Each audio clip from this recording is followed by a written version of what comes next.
Hey, hi and welcome, this is Fanny. Bonjour et bienvenue, je suis Fanny de l'Anglais KJ Academy et créatrice de la méthode Prononcer l'anglais comme un natif, How to Speak Like a Native Speaker in English. Et aujourd'hui, vous allez encore une fois apprendre à perfectionner votre accent, votre prononciation et aussi votre vocabulaire en anglais.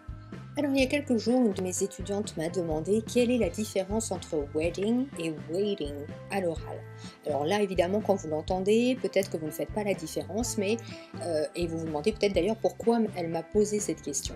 Eh bien, à cause du thé américain. Et oui, ce fameux thé. Alors, vous ne connaissez peut-être pas encore le thé américain, ou vous voulez peut-être le repérer, le dire correctement. Eh bien, justement, c'est l'objet de ce petit article. Alors, je vais vous donner les indices pour repérer la différence à l'oral entre le mot wedding et le mot waiting, et pour ne pas confondre leur sens également. Tout d'abord, le mot wedding, son sens et sa prononciation. En anglais, pour dire mariage, on dit wedding. Okay? Donc c'est le sens, c'est la signification. Donc jusque-là, pas de problème. Donc si vous voulez dire à quelqu'un, je vais au mariage de ma sœur, vous direz I'm going to my sister's wedding. Je vais, I'm going to, au mariage de ma sœur, to my sister's wedding. Je ne vais pas, bien sûr, ici rentrer dans les détails de la grammaire écrite. Vous savez que généralement, ce qui m'intéresse, moi, et ce que j'enseigne, c'est la grammaire de l'oral. Donc, on va décortiquer maintenant la prononciation de wedding, W-E, 2D-I-N-G. Alors, je vous donne les lettres en français. Maintenant, si c'était en anglais, ce serait W-E-D-D-I-N-G. Nous avons ici un E, donc W-E, E, qui se prononce comme dans le mot tech, de technology, technologie. Donc c'est un son voyelle court qui est tout de suite relié à la syllabe suivante, ding, wedding, wedding.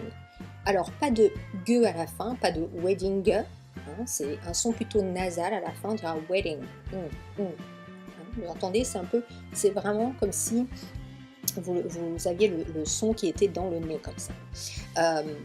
Ensuite on a le mot waiting. Alors, le mot waiting, W-A-I-T-I-N-G. Alors ici, nous avons un verbe. Donc, wedding est un mot, waiting est un verbe. Et waiting for you veut dire attendre après toi, attendre quelqu'un. D'accord? T'attends. Donc, quand quelqu'un vous dit en anglais I'm waiting for you, il veut dire je t'attends ou je vous attends, tout simplement. Alors maintenant, ici, la prononciation en anglais américain, je précise, va donner waiting. Waiting. Parce que le T ici se transforme en D. Ok?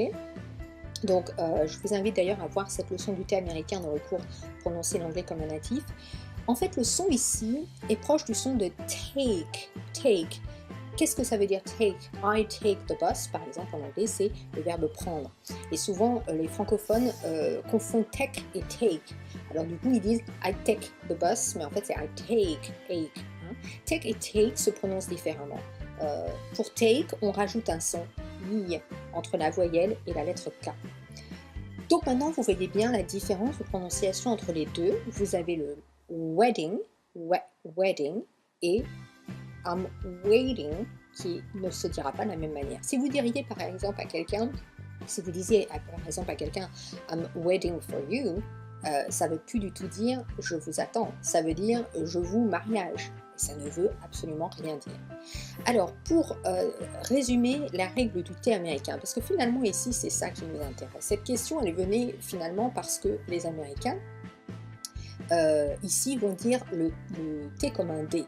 Tout ça finalement c'est la faute du thé américain, mais c'est vrai. Du coup, là où des Britanniques prononceraient le thé de waiting comme un T, les Américains le prononcent comme un D. Donc retenez simplement que ce son D américain est courant dans des mots, vous trouverez un T en milieu de mots le plus souvent. Du coup, vous allez entendre certains Américains dire butter, butter, au lieu de butter, qui veut dire en fait B-U-T-E-R, qui veut dire du beurre en français. Mais eux, ils vont pas dire can you please give me some butter? Ils diront pas butter, ils diront butter. Ou alors ils vont dire water pour dire water. L'eau en anglais deviendra water et non pas water. Voilà, vous savez maintenant faire la différence entre les deux. Vous voulez aller encore plus loin, il ne vous reste plus qu'à rejoindre la nouvelle session du programme Prononcer l'anglais comme un natif ici. Et n'hésitez pas à partager vos défis de prononciation afin que je puisse vous donner toutes les astuces pour réussir à prononcer comme un natif en anglais N'hésitez pas à partager vos wins, vos commentaires ci-dessous et surtout si vous avez un challenge, eh bien, je serai ravie de vous aider à le surmonter. Have a nice day, take care, bye.